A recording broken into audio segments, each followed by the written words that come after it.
Olá, prazer estar com vocês. Sou Celina Sobral. Meu item hoje é o 18 do livro Jesus no Lar, psicografia de Chico Xavier, né? E um livro que mostra lições de Jesus em reuniões na casa de Simão Pedro, onde foi realizado o primeiro culto cristão no lar, né? E aborda temas muito importantes para nós no dia de hoje, como o amor ao próximo, o valor do servir, a compaixão, a educação, etc. Isso está na capa anterior do livro, que fala sobre esses temas tão atuais e tão necessários no dia de hoje, sempre, para as nossas reflexões interiores, para a nossa vontade de mudar, de servir, de sermos melhores. Então, incentiva também o culto do Evangelho no lar, que é a reunião da família semanal, o estudo do Evangelho, segundo o Espiritismo, ou até outras práticas cristãs que levam a família a conversar, a refletir, a se unir.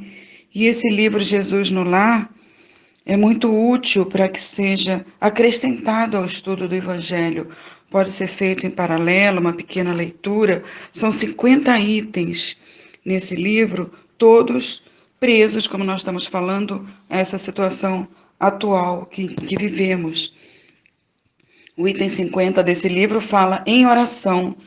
Então, veja bem a importância e a modernidade desse livro, não é?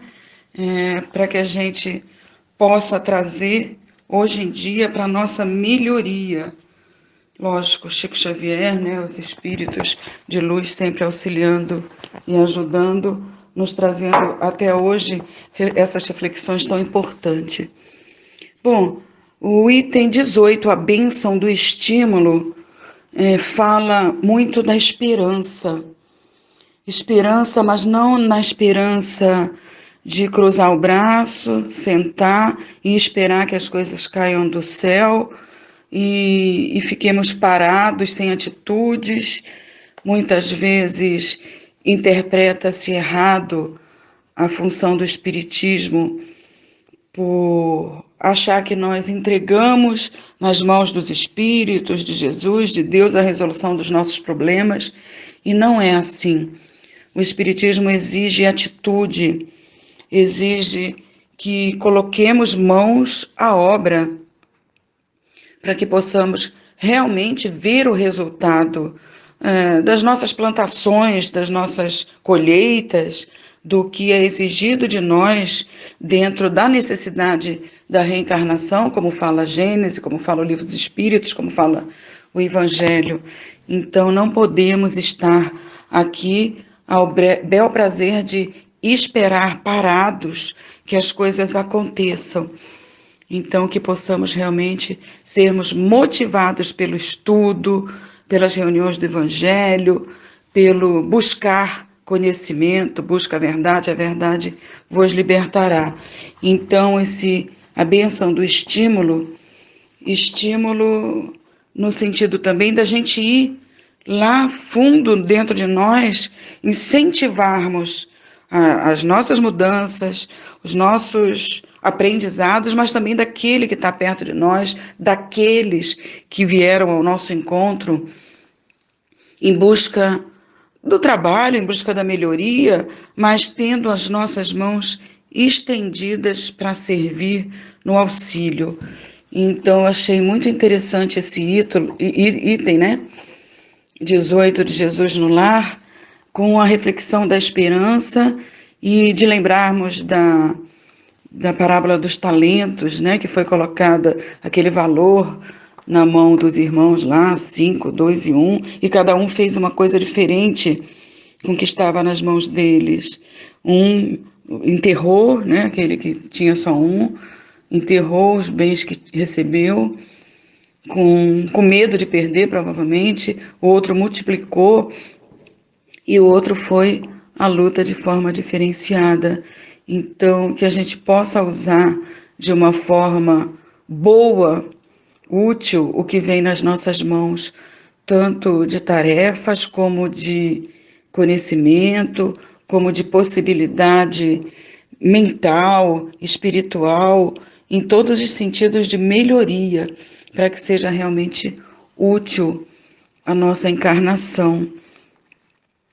Bom, essa bênção do estímulo conta uma história, né? E começa, logicamente, com a conversa de estudo ali numa reunião. Comentavam os aprendizes que a verdade constitui dever primordial. Isso daí já é um início de um parágrafo importante, a verdade. Muitas vezes nós queremos ser verdadeiros demais e machucamos o outro. Então, será que Jesus, será que Chico Xavier, será que o Espírito que indicou essas mensagens todas, né? Neio Lúcio, o Espírito de Neio Lúcio, que ditou para Francisco Cândido Xavier esses itens desse livro, estaria dizendo que era para a gente esconder a verdade? Um espírito de luz a ponto de escrever um livro desse? Então, né, a verdade constitui dever primordial acima de todas as obrigações comuns.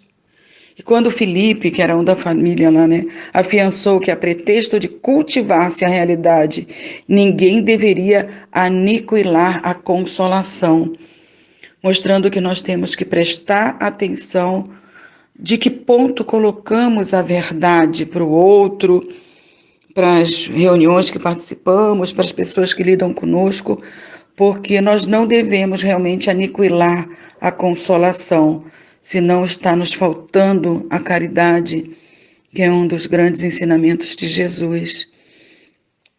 Então, olha como já começa esse item pedindo que a gente vá lá no nosso interior e veja como estão sendo as nossas atitudes, como estão sendo as nossas palavras, o nosso agir em relação a tudo que vem ao nosso encontro.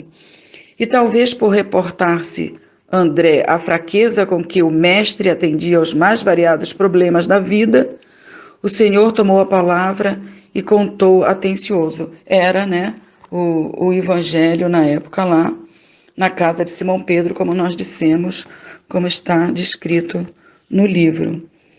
Devotado chefe de família, ele começa a contar essa história aí, que lutava com bravura por amealhar recursos com que pudesse sustentar o barco doméstico, depois de desfrutar vasto período de fartura. Estava se falando de uma família muito abastada, muito rica, que estava acostumado com desfrutar do bom e do melhor, né? E de repente viu-se pobre e abandonado pelos melhores amigos de uma semana para outra, em virtude do enorme desastre comercial.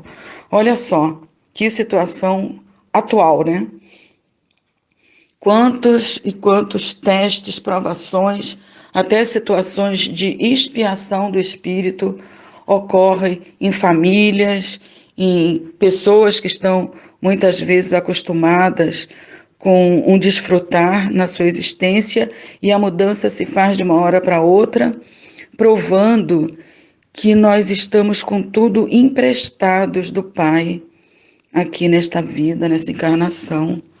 Podemos sim termos tudo material, podemos ter amigos, podemos ter saúde e de repente nos tirado aqui, está se falando no desastre comercial daquela família imensamente abastada.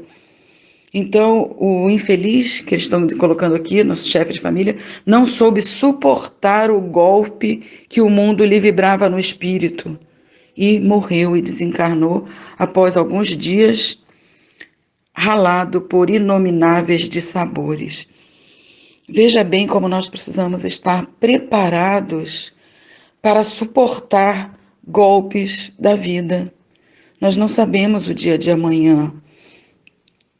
Nós precisamos ir nos fortalecendo espiritualmente para que a vida não nos surpreenda em nada, até mesmo no tirar a própria vida, devolvermos o nosso corpo à terra, que veio do pó e do pó retornará, a devolvermos situações financeiras, bens materiais, porque nada nos pertence e nos é realmente emprestado para o nosso conhecimento e para aprendermos a lutar de uma forma sadia, saudável, verdadeira, pelos bens do espírito, que é a maior realidade.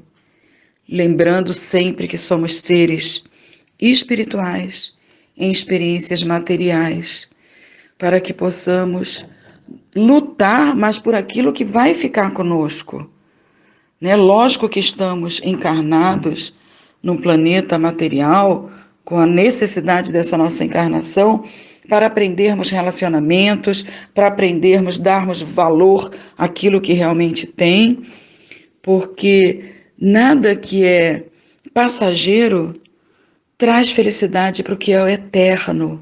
Então, temos que saber lidar com as coisas que vão nos fazer bem, que vai nos trazer mais saúde, mais conforto, melhoria material.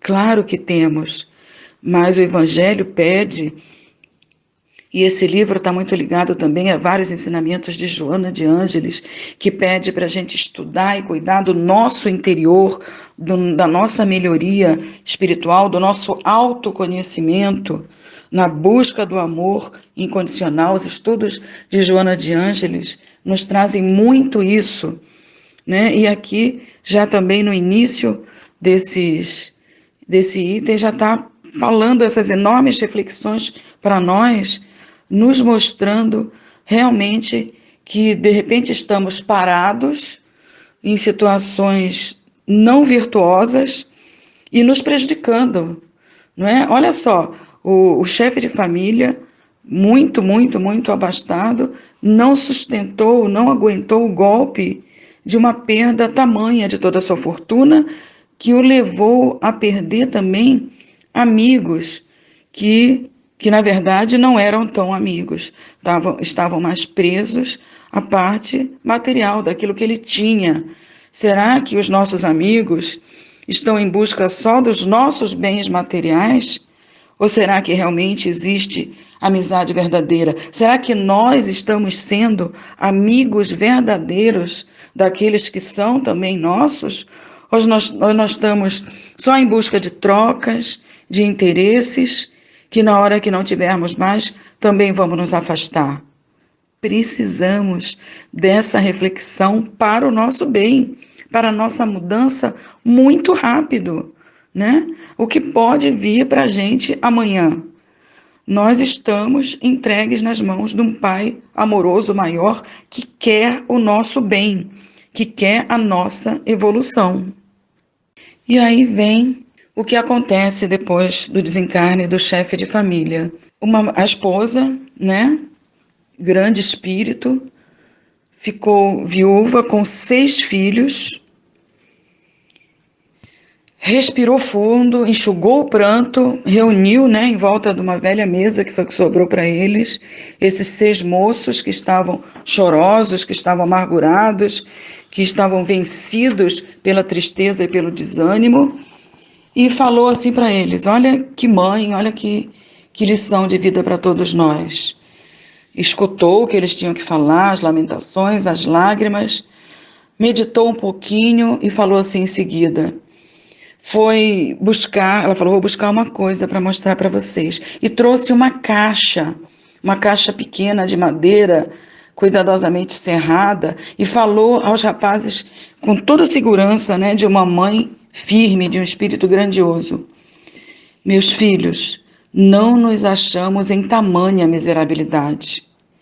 Neste cofre possuímos valioso tesouro que a previdência paternal lhes deixou. Paternal, Deus, né? É fortuna capaz de fazer a nossa felicidade geral.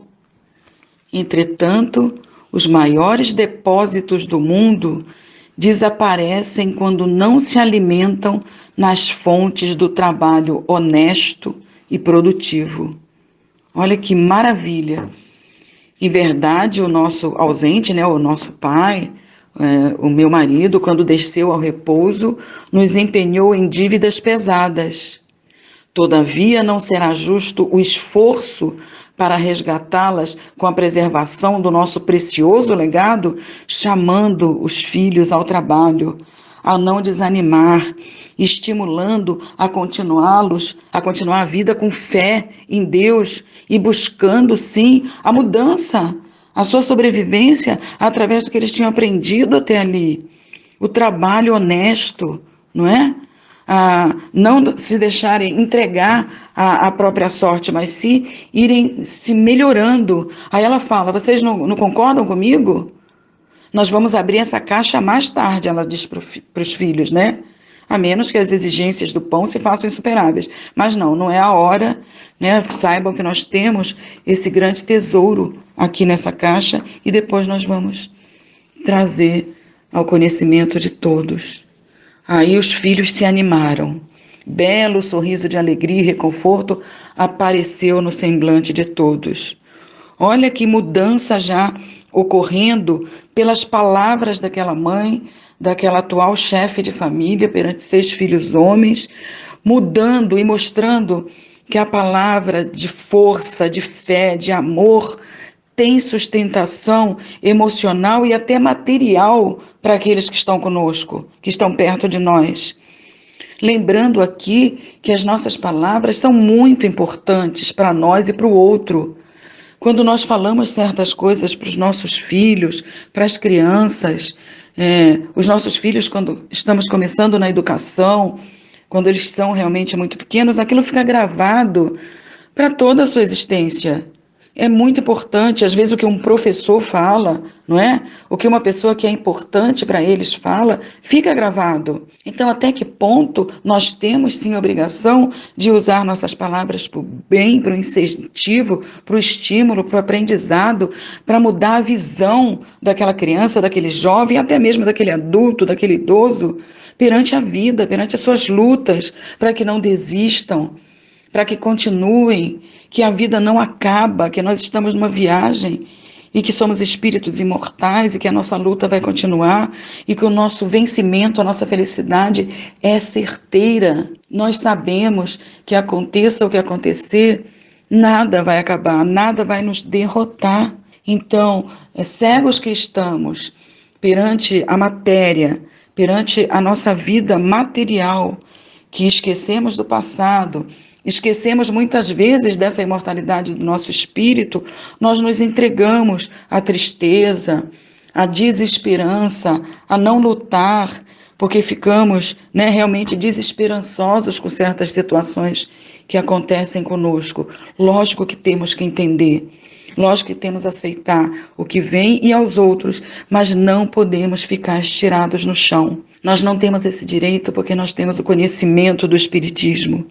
Nós temos o conhecimento do que já aconteceu com o nosso espírito, com os nossos aprendizados, com as nossas atitudes no passado. Sabemos por que estamos aqui, passando por muitas coisas para a nossa evolução e para onde iremos, que temos muito a fazer, sempre, aprendizado, atitudes, auxílio, servir, nunca vai acabar. Se somos espíritos em busca da perfeição e seremos espíritos perfeitos numa condição de perfeição tangível, alcançável, lógico que não a de Deus, nosso Pai, então nós podemos e vamos vencer tudo. Não temos que nos desanimar, não temos que perder a esperança renovadora, a esperança com ação e com caridade, com servir. Então ninguém discordou da sugestão materna, tanto de guardar aquela caixa, como de no dia seguinte começar a lutar corajosamente pelo serviço da terra. Eles tinham muitas terras e começaram a plantar, começaram a cuidar, plantaram trigo, plantaram várias sementes, e depois de muito cuidado, depois de muito trabalho, porque quando se joga a semente, igual os nossos aprendizados, iguais às nossas vidas, não frutifica de um minuto para o outro, de uma hora para outra, de um dia para o outro, não. Tem que ter um trabalho valoroso, de colaboração em tudo. Veja bem, nós estamos aqui hoje porque alguém nos alimentou, porque alguém cuidou de nós, alguém nos ensinou a falar, nos ensinou a escrever, a ler, a fazer muitas coisas. Então, esses irmãos lá plantaram e cuidadosamente foram cuidando. E depois de 6 anos, os débitos da família se achavam liquidados. Olha que legal, enorme propriedade rural fora adquirida e o nome do pai coroado de novo pela honra justa e pela fortuna próspera, mostrando para todos nós que temos condições de modificar a nossa vida e os acontecimentos que vêm para nós. Nós temos o nosso livre-arbítrio. Aquela mãe podia ter parado, sentado e ficado chorando.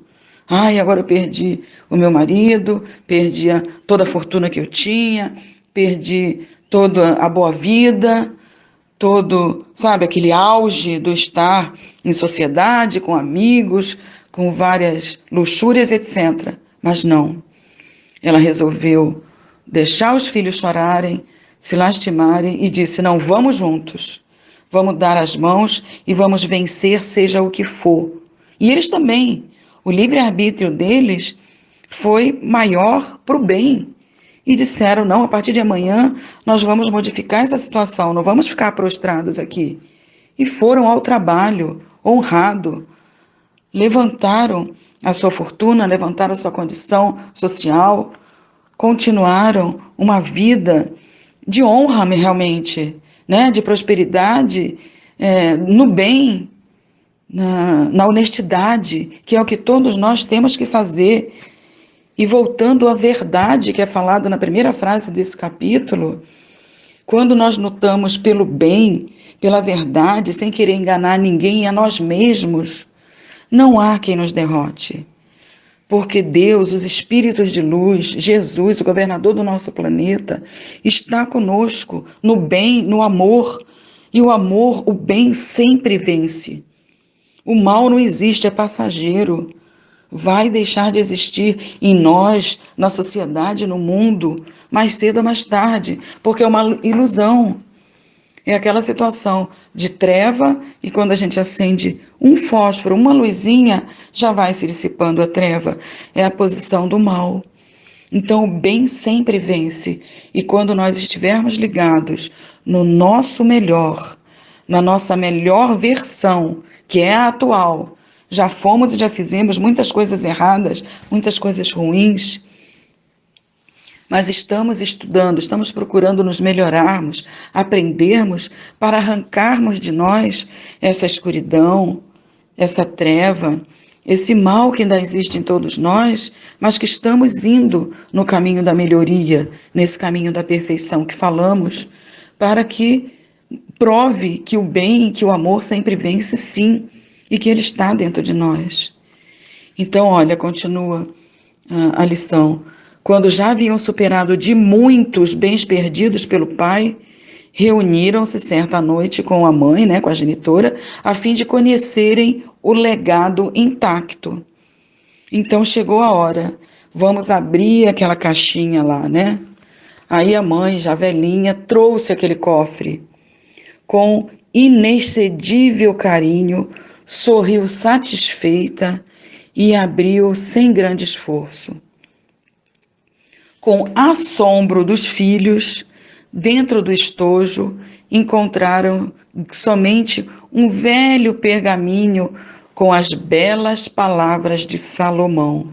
Era um pedacinho de papel, gente, enroladinho assim, um pergaminho, escrito assim, ó: o filho sábio alegra seu pai, mas o filho insensato é a tristeza de sua mãe. Os tesouros da impiedade de nada aproveitam. Contudo, a justiça livra-nos da morte no mal.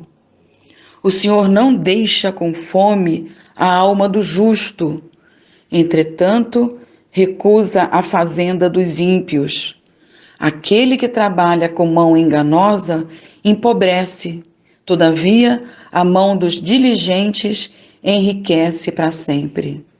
Olha só o tesouro que eles podiam também ter dito assim, não, eu quero saber logo o que está aí. Talvez naquele momento de tristeza, de desconsolo, eles não fossem entender que o verdadeiro trabalho, o verdadeiro estímulo na continuação da certeza da vitória era a força maior. Era realmente o que precisava ser feito. E ele, né, Salomão dizendo, aquele que trabalha com mão enganosa empobrece. Todavia, a mão dos diligentes enriquece para sempre.